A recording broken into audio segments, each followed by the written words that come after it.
All of us have heard the speech from Abraham Lincoln when he made his comments at Gettysburg saying, "The world will little note nor long remember what we say here." Of course, historians like to point out that the opposite is true. They remembered it quite well. Most speakers from that time to the present suffer from what I call reverse Gettysburg syndrome. They assume the whole world is listening, and the whole world doesn't, in fact. So it causes me to pose a question to us: to what extent is this meeting significant? Does today really matter? Does it make any difference at all? And I would like to suggest that it has a lot of importance, primarily not because of any of us as speakers, but because of where our nation is at this moment. We've already heard some strong words on that topic. Little could I possibly add to that. We hear speaker after speaker say our nation is a crossroads. I think the metaphor is inadequate. I think rather than saying the nation is a crossroads, whether we have here's a good road and a bad road before us and we can choose one or the other, it might be more accurate to say that nationally we are traveling at high velocity on a highway could end in self-destruction. And there's a sign overhead saying, "Warning, this is a toll road, and you're at the last free exit." That's a better picture of where we are. A high price is going to be extracted if we continue on. It might even be more metaphoric and accurate to say what the sign really says is the bridge is out. This is your last chance to save your life. And so, coming with that sense of understanding, I say this meeting has high importance, high significance. It carries gravity, even to those who might mock it. I turned to the prayers of George Washington, which this meeting pushed me to do, and I was captured by two concepts, two words that emerged. The first one was humility, the second one is courage. I think of time I was driving to an event, a political event, and I was asked to lead in prayer before the event. As I drove there, I thought, why am I going? Is my prayer simply a hood ornament? You know what a hood ornament is? It's something that makes the car look a little nicer, but it has no value. Is my prayer simply a hood ornament? And I came to the conclusion, if I heard from God correctly, no. Prayers at political events are not hood ornaments. They're the engine, they're the transmission, they're what makes it work. And without it, we don't have a nation. Like every pastor, I speak on Sunday morning to my congregation and did 2 days ago. And the day before that, though, I had the most unusual speaking engagement on the top of Mount Soledad in San Diego. Beautiful site overlooking the Pacific Ocean. But it was the annual Blessing of the Bikes, surrounded by 200 or 300 Harley bikes and their riders. And so here I was surrounded by all this leather and chains and bandanas and boots and beards and ponytails and bellies, and I didn't really look like I fit in a lot. But they're straight talkers, so they accept straight talking. And what I said to them is, you have a little decal to put on your bike. It says, my bike was blessed by God. But if you're going to ask your bike to be blessed by God, it's going to assume that, number one, there is a God, and He's God and you're not. And number two, we ought to be conformed to His ways. Don't ask for His blessing if you won't conform to His way, His word, His will. And I would say that to this nation. George Washington, on April the 30th, 1789, said it pretty clearly. He says, as my first official act. That's his phrasing. As my first official act. Let me pose a question. How many people in a debate format, when asked by the moderator of the debate, what is the first thing you will do if you're elected? How many times have we heard someone say, my first official act, I will call on Almighty God? That's what our first president did in his first speech. Say his first act. It's called the principle of first things. Something about that was important to him. There's a phrase that's thrown around these days. It's American exceptionalism. American exceptionalism doesn't mean we're great and they're not. It doesn't mean we're hot and they're not. It's not some kind of elitism statement. It says that there is something within our fabric that is an exception. What is that? It's a complex phrase, I understand it, but let me take it to its core. At its core, American exceptionalism says that of the 192 nations of the world, only one of them has in its sacred documents, specifically its birth certificate, the Declaration of Independence, a statement that clearly states all of our rights come from God, endowed by their Creator. It is a tragedy when high-level elected officials manage to delete those three words when citing the Declaration of Independence. Endowed by their Creator. We're the only nation on earth that acknowledges our rights come exclusively from God. Washington walked in his prayers in a spirit of humility, which is a way of saying, he's God, I'm not, I need him, and he can make a difference. The second word is courage. I'm absolutely amazed. I am amazed at the brilliance and the bravery of our founding fathers. I am amazed what's happening across America. A few years ago, who would be buying copies of the Declaration of Independence and the Constitution and carrying them around, people reading them? We offered a class at our church, filled to capacity. That wouldn't have happened 5 years ago. A class on the Constitution, the Declaration of Independence, would never have happened 5 years ago. My own congressman graciously taught a class how Washington works. It filled up immediately. What is going on in our nation? There's something happening within us, and we're aware that we're on the cusp, potentially, of losing something very precious to us. And now we cling to that, which was at the core of our being. My wife and I, when we moved from the Midwest where we lived as newlyweds, and we moved to the city of Princeton, New Jersey, where I went to seminary, and she went to the School of Music, Westminster Choir College, we would drive past from the apartment past the Princeton battlefield every day. I had no idea, going by it twice a day, what all had taken place, its significance there on January the 3rd, 1777. And to see the great oak tree that stood for 300 years until it was taken down by a wind in the year 2000. And we'd make our trip up the Delaware River to Lambertville, New Jersey to see some friends. We'd go past Washington's crossings. I had no idea of the significance at the time. I knew they were important, and I knew a historical overview, but I didn't grasp how big they were. I didn't understand what now convicts me profoundly, the levels of courage and bravery that flow from their lives. What's the enemy of bravery? Several years ago, I was asked to lecture in a very intimidating environment because I was following George Marsden, the great professor from Notre Dame University, who wrote the book, The Soul of the American University. And the topic assigned to both him and me, and everybody in the crowd knew he was the expert and I was not. The topic assigned to us was, why is it do institutions lose their moorings and their foundations? Why did the Ivy League institutions, who were founded on charters for the purpose of perpetrating the gospel of Christ, why did those Ivy League institutions abandon that? Why is the University of Michigan, once a Christian college, is no longer? Why is the University of California, Berkeley, once a Christian college, is no longer?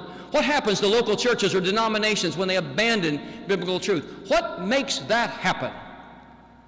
Dr. Marsden lectured, and it was my turn for 3 hours. At the end of the 3 hours, I say, after all of my study, here's what it seems to me. That people will abandon first principles. They'll abandon them once they care more about the respectability of other people more than they have an authentic, healthy fear of God and a consumption with truth. That's what takes place. I share with you a somber reality, and that is that standing for truth is about to cost us more than it ever has before. The price tag on defending notions like life, liberty, and the proper understanding of the pursuit of happiness are about to extract a price much higher than any of us ever thought. I spoke a year ago at Hodges Chapel, at the Beeson Divinity School, and Samford University in Birmingham, Alabama. And there is a hall with a rotunda that goes high, and painted on the walls are all the great leaders of church history. And there's niches for busts of many people who lost their lives. A hall that's like this, it's the story of church history, in a sense. Even the pulpit is a great wood carving of 4 major figures from church history. So many of them who paid such high prices. And I spoke to that group of several hundreds of pastors, and I pointed over my left shoulder at a niche in the wall, and there was a bust of Dietrich Bonhoeffer. How did he get here? I asked that crowd. Was it because his church was so great and so profound? No. He wrote a bestseller? Don't think so. Why is it that a 600-page book just simply titled Bonhoeffer today comes out and becomes a bestseller? How did he get there, and why do we care about him? Because April the 9th, 1945, they stripped him naked in the concentration camp, took him out, and hung him with a piano wire. Why? Because he would not compromise. Courage. In our new auditorium in our new church, Skyline Church in San Diego, where I serve as the pastor, directly in front of this new building we just dedicated 2 months ago, is a sidewalk 300 feet long, 24 feet wide, with tiles down the center, etched with the names of the top 350 leaders of church history from every century, from every continent.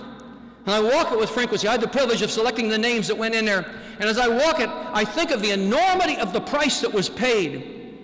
And it boils down oftentimes to just a few words, and one of those words that always crops up is courage, bravery to stand. And I call you to do exactly the same thing. I pastor in a small denomination most of you have never heard of. It's called the Wesleyan denomination. Came out of Methodism pre-Civil War. The reason it came out was a group of Methodist pastors say, we will not be silenced on the abolitionist issue. We will not be silenced. The African Americans need to be set free. And regardless of what it cost us, we will launch a denomination founded for the purpose of radical abolitionism. Set them free, and set them free now. Our founders of our denomination paid an enormous price for that. Time doesn't permit me to tell you the stories. And if that wasn't enough, they took another unpopular view. In 1848, the first Women's Right to Vote conference was held in a Wesleyan church in Seneca Falls, New York. You ought to see the price that was paid for people who would take that stand. The first women ever ordained in America to preach the gospel, preached by a Wesleyan pastor. And I go back and I know these stories, and I look at the price that was paid. It was a staggering price, and we celebrate them and we cheer for them. But now it's your turn. It's our turn. They didn't try to get their names etched in concrete sidewalks. They didn't ask to be statues in a hall somewhere. They just went out and did what was right. And they were willing to stand. The speakers never coordinated our comments at all. I had no idea what those before me were going to say, but they've echoed exactly the depth of my heart. You said it so profoundly, and you, and you.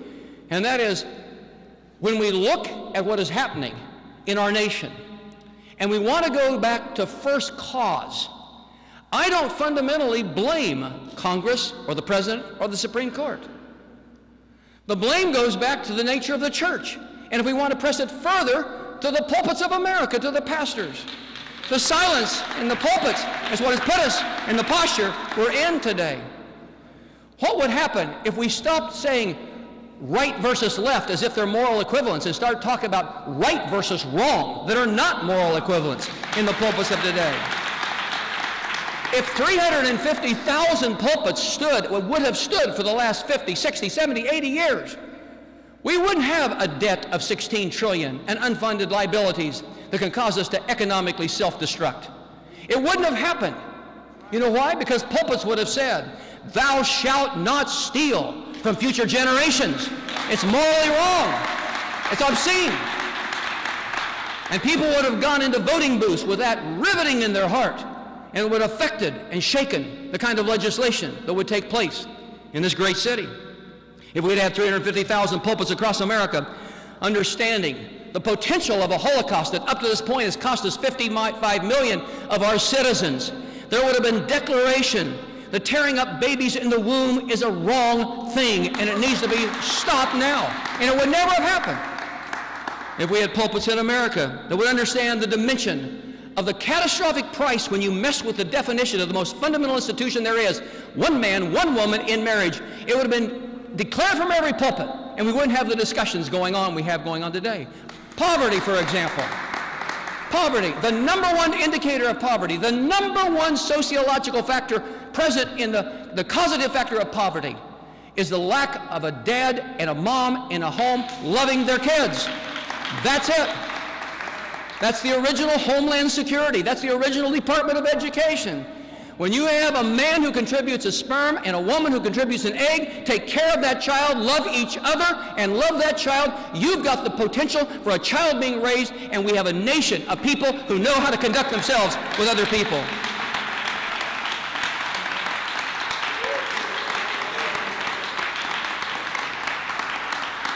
The pulpit has been largely silent. The good news, there's a revolution taking place. It's called simply pulpitfreedom.org. I direct you there, pulpitfreedom.org. Pastors rising up and saying, silent, no more. We will not be intimidated. And so large numbers of pastors are beginning to rise up. And I want to encourage you on this day, since the declaration has been largely to the church, church, don't abdicate your role. I recognize that radical secularists and historical revisionists will try to write you out of the scope of history and cause you to feel less than wanted at the table. stand up and declare authentic biblical truth. A couple years ago, David Barton and I had the privilege of leading what was called the Next Great Awakening Tour. It was in Boston and New York and Philadelphia and ending here in Washington, D.C., Harvard, Yale, Princeton, many of the sites of the First Great Awakening, Second Great Awakening, many of the sites of the Revolutionary War. But the part that moved me the most has already been alluded to by one of the speakers, is when we drove by the home of Jonas Clark, the place that Paul Revere was trying to get to on the night of the midnight ride. And why was he trying to warn Jonas Clark the British were coming? Because Jonas Clark, a pastor, was a disseminator of truth. He was a moral compass. He was the disseminator of freedom, information for freedom. And they wanted him stopped. If you are going to be a disseminator of truth and freedom and justice and righteousness in this age, they're going to come after you. Accept it as a part of the price. It's our time to demonstrate the courage. The moment in history calls us to rise. Spirit of humility that we saw in George Washington's prayers. He's God, we're not God, we need you. And with that, the courage that came out of those prayers. God, give us the courage. I love reading history, but it's time for us to start making it as we stand in the courage that God has called us to stand.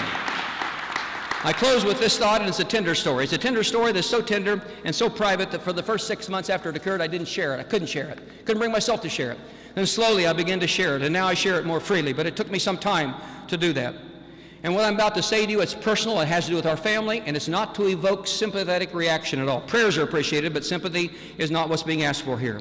My wife, as many of you know, is fighting cancer. She's gone from stage 3C to stage 4.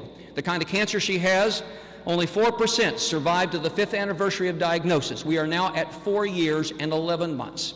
The battle is ongoing. I'll be flying from here to a special cancer hospital in Houston to meet her. And our battle continues on. When the cancer came back for its 3rd time, it's come back, depending on how you count it, perhaps as many as 6 times. But when it came back the 3rd time, I believe it was April of 2010, when the phone call came to our house.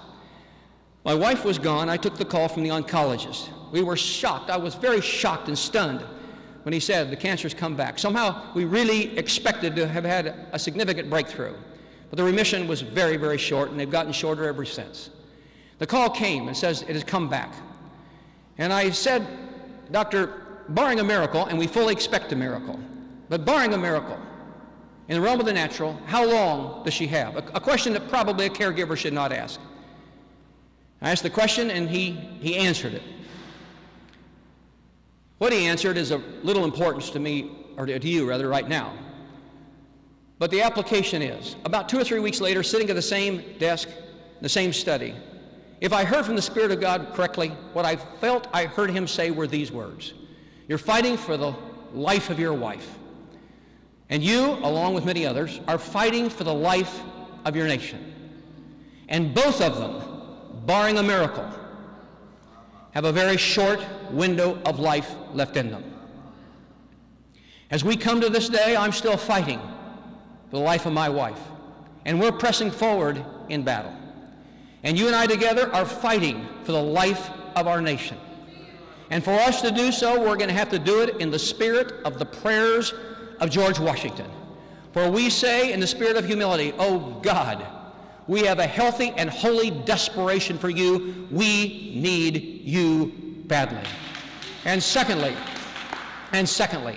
we don't back up from the task. I do not know what it's going to cost all of you in this room, or those who may hear these comments that are said this day, but we have come to the moment where it's time to stop simply idolizing those in the past for their bravery, and us to be willing to walk in the courage and the bravery that God is calling for us to step forward to save the life of this nation. Hey, thank you.